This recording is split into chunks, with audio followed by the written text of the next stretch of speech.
Ladies and gentlemen, greetings from Basilicata region and from the beautiful town of Matera. Matera, it is one of the unmissable places you must see once you visit Italy. It got a very interesting history and I really want to share this history with you. Are you ready? Let's go!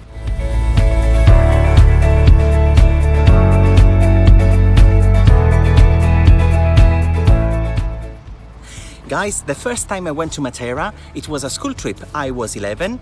I didn't like it. I mean, at the time, Matera was neglected. And we are not really talking about prehistorical time. Come on, it was not so back in time. Matera, it is very well known because of the Sassi. What is a sasso? Sassi means stones, and it is a word that comes from the Latin saxum, that is stone, it is hill. The local people, they excavated, they carved the slope of the hill in order to create like caves, in order to provide a shelter, in order to provide a house to the family. And this is what made Matera absolutely incredible. To better understand, we have to approach the Sassi area so I can show you more details.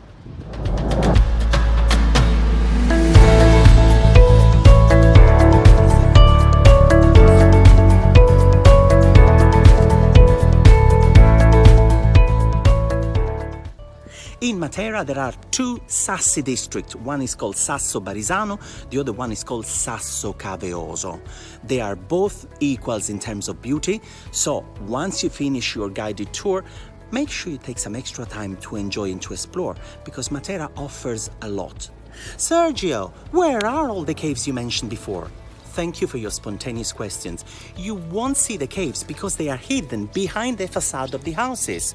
What they did, this is the key to understand Matera. They carved the caves in the slope of the hill, and with the leftover material they built an extra room attached to the slope itself. So that rooms became the support for the next building. The roof of a house became the pavement of the next one. And this is the reason why staircases and streets, they are on top of each other, creating a crazy 3D puzzle. It is absolutely amazing. Matera became part of the Unesco World Heritage List in 1993 as an incredible example of symbiosis between humans and nature. Basically, they used to live in the same way for thousands of years. Matera got also a very strong community feeling.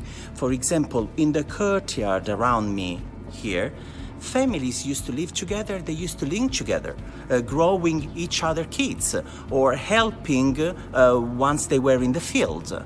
Life was very poor, and I want to show you something. If you look over there, there is a gutter that was used to collecting water.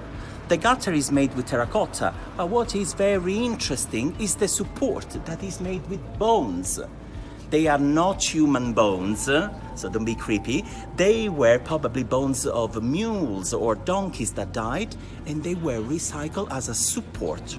Pretty clever, isn't it? Can you see the wooden box built over there on top of the house?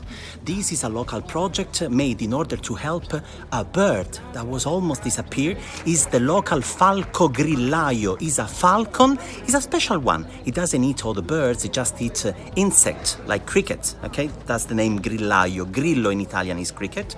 And thanks to this artificial nest, we have now thousands and perhaps even more of falcons all around the area. A project that worked perfectly. I'm walking outdoor, but here you see a chimney. What does it mean? It means that I'm in an open space, but under my feet there is a house and there is a kitchen. Do you understand? This is Matera. And here we are on top of one of the most interesting rocky churches, Chiese Rupestri of Matera, Santa Lucia alle Malve. It is a church that dates back to the 12th century, and on top of the church we have a cemetery. If you look these concave spaces, those one were the spaces where the bodies were buried, and all of them are oriented eastern because the east was the sunrise, and so the symbol of a new life. So as you can see here, we are into an original Sasso. Okay, you have to imagine that many people used to live inside here. The house was divided only into different areas, but basically was only a single space. That one was the kitchen with the fire under the pot, and then the stable for the animals. There is the mule, you see the rooster, you see the pig. They were source of protein for the family. They were not pets, and also help in the field for the workers. And over there you will see also the bed. You'll see that it's very, very high because under the bed they used to have these copper brazier with very hot coal that used to go under the bed in order to warm it up. You can see the little bed also for the baby. The bathroom, no sewage provided, so the bathroom was that corner over there. And if you see here, there is a very small table with only one plate, because usually the family used to eat the food that was available, that was never enough, directly from the single plate. So now, again, it's a beautiful tourist attraction. Here is also nice because they represented different parts of life with these beautiful tufa statues. But in the past, you have to understand that life was not easy at all.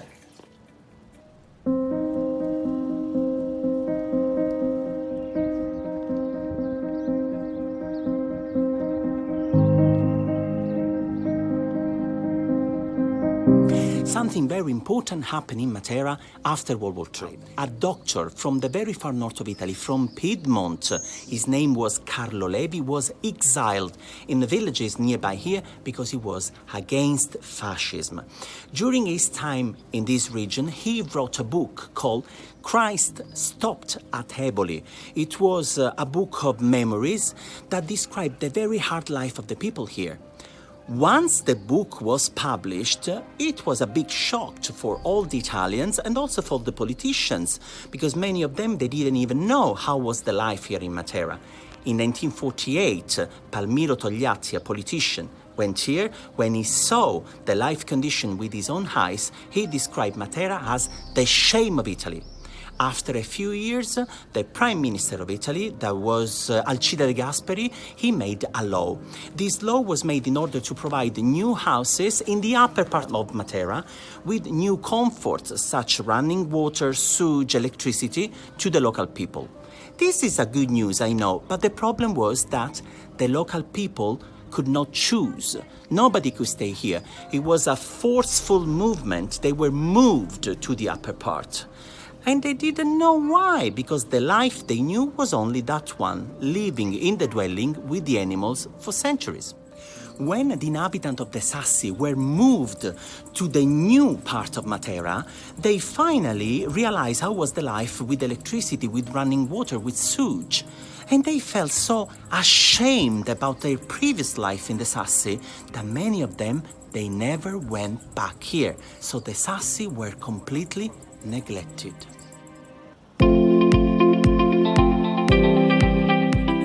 And finally, the revenge of Matera. From being the shame of Italy in the 50s, finally in 2019, Matera was named European Capital of Culture. What does it mean? It means that was supported by the European Union, by the Italian government, so locals were able to restore and to renovate many of the buildings in town, and also they were able to improve the cultural life of Matera.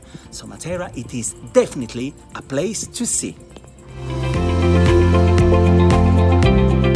It's unique. Don't miss it. And now it's time to say goodbye with a glass of local red wine called Aglianico del Vulture and several snacks, among which we have my favorite. It is called peperone crusco, sun-dried sweet pepper that then get deep fried for a few seconds, nice and crispy.